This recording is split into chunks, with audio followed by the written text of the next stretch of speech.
मैं आपसे एक बहुत ही सरल प्रश्न पूछना चाहती हूँ, पर ये एक ऐसी चीज़ है जिसे सभी ढूंढते हैं। कोई खुशी कैसे पा सकता है? ओह, ये एक वाकई सरल प्रश्न है, पर आज कोई भी खुश नहीं है। आप ऐसा क्यों कह रही हैं? क्या मैं दुखी दिख रहा हूँ? आप नहीं, पर हमारे आसपास कई लोग खुश नहीं हैं। या वे दूसरों की वजह से खुश नहीं हो पा रहे हैं, या उनके पास जो है उससे वे हमेशा कुछ और तलाशते रहते हैं। उनकी इच्छाएं भौतिक हो सकती हैं, या फिर अनुभव की इच्छा, या कुछ भी।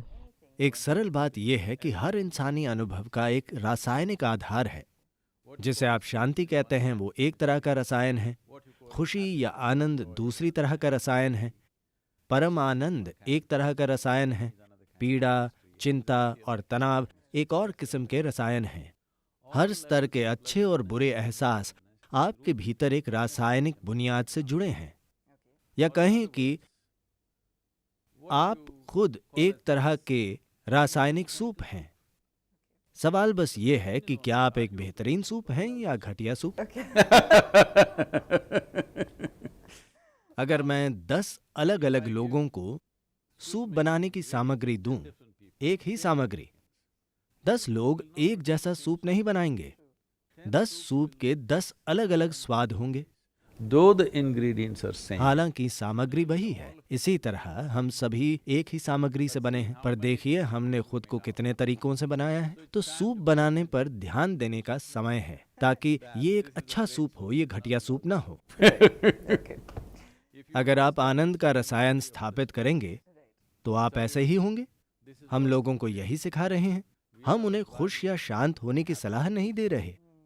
हम उन्हें उनकी केमिस्ट्री को मनचाहा रूप देना सिखा रहे हैं। अगर आप आनंद का रसायन बना लें तो खुश होने की चिंता क्यों होगी? आप खुश ही होंगे। वाकई सद्गुरु, आपने वाकई ऐसा संगठन बनाया है जहाँ बहुत से लोग वॉलंटियर हैं। वे खुश हैं। उदाहरण के लिए, एक सकारात्मक माहौल और संस्कृति है। आपने ऐसा संगठन कैसे बनाया? मेरे पास अद्भुत लोग हैं। मैं जहां भी जाता हूं, मैं दुनिया में जहां भी जाता हूं, मेरे चारों ओर खुशी और प्यार के आंसू देखे बिना मेरा एक भी दिन नहीं गुजरता। हर दिन कोई ना कोई प्यार और खुशी के आंसू बहाता है। मुझे नहीं लगता कि दुनिया में जीने का इससे बेहतर कोई तरीका है। हम सभी को अपने चारों ओर आनंद और खुशी का अपना घेरा बनाने का प्रयास करना चाहिए, क्योंकि यदि आप अपने स्वभाव से खुश नहीं हैं, यदि आप हमेशा दुख के भय के साथ घूमते रहते हैं, जब तक दुख का डर आप में है, आप अपने जीवन में हमेशा अधूरे कदम उठाएंगे, हमेशा आधे कदम। अधिकांश लोगों ने खुद को अपंग बना लिया है बस दुख के डर के कारण। मेरे साथ क्या होगा? हमेशा यही सवाल। जो कुछ भी होता है मैं ऐसा ही रहूंगा। जब आपको ये विश्वास होगा, सिर्फ तभी आप जीवन के शिखरों को छूकर देखना चाहेंगे। अगर कुछ होता है तो आपको कोई फर्क नहीं पड़ता, अगर कुछ नहीं होता है तो भी कोई फर्क नहीं पड़ता। तभी आप वाकई जीवन के हर आयाम का पता लगाना चाहेंगे।